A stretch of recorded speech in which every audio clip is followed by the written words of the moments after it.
আরে এই যে শুনছেন, আপনাকেই বলছি, স্ক্রল করা বন্ধ করুন। আগে এই ভিডিওটা দেখে যান, তারপর অন্য কিছু ভাববেন। আজকে হয়তো আপনি ওই অবিশ্বাস্য মুহূর্তের সাক্ষী হতে পারেন। আমাদের সাথে থাকুন আর এই রথযাত্রা ভিডিওটি সম্পূর্ণ দেখুন। আজকে বিকেলে রথযাত্রা ছিল এবং সেই রথযাত্রায় অংশগ্রহণ করার জন্যই আমি বেরিয়েছিলাম। রাজশাহী আন্তর্জাতিক কৃষ্ণ ভবনামৃত সংঘের উদ্যোগে এই বিশাল এক রথযাত্রা হয় রাজশাহীতে। তো আপনারা যদি কখনো চান এই রথযাত্রায় অংশগ্রহণ করতে পারেন, এক অসাধারণ সময় কাটবে।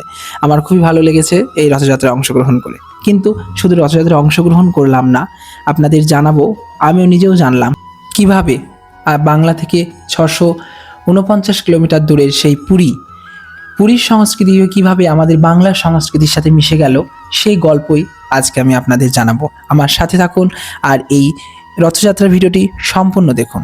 পৌরাণিক সূত্রে বলছে, সনাতন ধর্মাবলম্বীদের বিশ্বাস অনুযায়ী স্বয়ং সত্যযুগে মালব দেশের রাজা ইন্দ্রদম্ন জগন্নাথ দেবের মূল মন্দির প্রতিষ্ঠা করেন এবং তার হাত ধরেই প্রথম রথযাত্রার সূচনা হয়। এবং প্রাচীন নথিবদ্ধ প্রমাণ বলছে, ঐতিহাসিক দিক থেকে বিচার করলে খ্রিস্টীয় 3য় থেকে 7ম শতাব্দীর মধ্যে রচিত বিভিন্ন প্রাচীন পুরাণ যেমন স্কন্দ পুরাণ, ব্রহ্মপুরাণ এবং নাটকে পুরীর রথযাত্রায় স্পষ্ট উল্লেখ মেলে। সেই হিসাবে এই উৎসবের বয়স অন্তত 1500 বৎসরেরও বেশি। বর্তমান পুরীর যে রথযাত্রা বিশ্ববিখ্যাত, তা দ্বাদশ শতাব্দীতে আনুমানিক 1161 সালে রাজা চোট গঙ্গদেবের আমলে এই মন্দির পুনর্নির্মাণ শুরু হয়। ফলে তা বর্তমান রূপে রথযাত্রার অন্তত 850 থেকে 900 বছর ধরে এভাবেই সাড়ম্বরে উদযাপিত হয়ে আসছে। আমি যদি পুরীর সেই রথযাত্রার ইতিহাস বলি বা মন্দির ইতিহাস বলতে গেলে আমার প্রায় 10 মিনিট সময় লেগে যাবে। তো আজকে নয়, আপনারা যদি সেই ইতিহাস জানতে চান অবশ্যই কমেন্টে জানাবেন, আমি অবশ্যই আপনাদের সেই ইতিহাস শোনাবো। বঙ্গদেশে কিভাবে প্রচলন হলো, আমাদের মূল জানার বিষয় যেটা, বঙ্গদেশে এই বাংলায় কিভাবে এই রথযাত্রা আসলো। উড়িষ্যার পর এই রথযাত্রার সবচেয়ে বড় প্রাচীন ক্ষেত্র বলা হয় আমাদের এই বঙ্গ বা বাংলা। বাংলার রথযাত্রা জনপ্রিয় ও প্রাতিষ্ঠানিক রূপ পাওয়ার পেছনে দুটি বড় অধ্যায় রয়েছে। সাধু ধ্রুবানন্দ ও মাহেশের রথযাত্রা, সালটা ছিল 1396 খ্রিস্টাব্দ। বাংলায় রথযাত্রার আনুষ্ঠানিক সূচনা হয় হুগলির শ্রীরামপুরের মাহেশ গ্রাম থেকে, যা পুরী পর ভারতের দ্বিতীয় প্রাচীনতম রথযাত্রা। 14দশ শতকে ধ্রুবানন্দ ব্রহ্মচারী নামের এক বাঙালি সাধু পুরীতে গিয়েছিলেন জগন্নাথ দেবকে নিজের হাতে ভোগ রেঁধে খাওয়াবেন, এবং সেখানকার পাণ্ডারা তাকে ভোগ রেঁধে খাওয়ার সে সুযোগ না দিলে সে দুঃখে কষ্টে আমরণ অনশনে বসেন। ভগবান কি ভক্তের ইচ্ছে অপূর্ণ রাখেন? তাই পরবর্তীতে জগন্নাথ দেব তাকে স্বপ্নে দেখা দিয়ে বলেন, বঙ্গদেশে মাহেশ গ্রামে গিয়ে ভাগীরথী গঙ্গা নদীর তীরে ভেসে আসবে এক দারুব্রহ্ম। সেই দারুব্রহ্ম দিয়েই তুমি বিগ্রহ নির্মাণ করে পূজা শুরু করো, আমি সেখানে গিয়ে তোমার ভোগ গ্রহণ করব।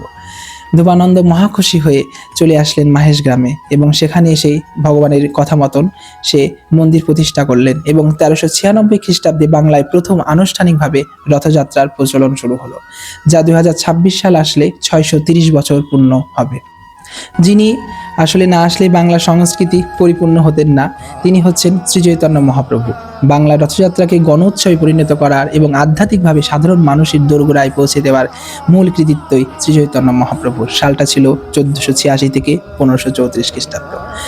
শ্রী চৈতন্য মহাপ্রভু যখন পুরী যাওয়ার পথে মাহেশ গ্রামে আসলেন, তখন ধ্রুবানন্দ ব্রহ্মচারীর প্রতিষ্ঠিত এই মন্দির দেখে তিনি ভাবাবিষ্ট হয়ে পড়েন। তিনি এই স্থানের নাম দেন নব্যপুরী বা নতুন পুরী।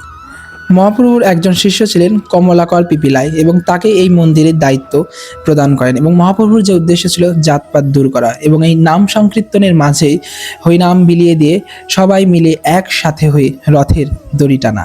তো আমরা ভিডিওর মাধ্যমে দেখতেই পাচ্ছি মহাপ্রভুর সেই কথা যে পৃথিবীতে যত আছে নর আদিগাম সর্বত্র প্রচার হবে মোর হরিনাম। আমরা দেখতেই পাচ্ছি কি মহানন্দে আকাশে বাতাসে হরিনাম প্রচার হচ্ছে, তা সেই হরিনামে আমরা অংশগ্রহণ করেছিলাম। তো আজকের এই ভিডিওটি আপনাদের কেমন লাগলো অবশ্যই কমেন্টে জানাবেন এবং জয় জগন্নাথ কমেন্ট করতে ভুলবেন না। হরে কৃষ্ণ, সবাই ভালো থাকবেন।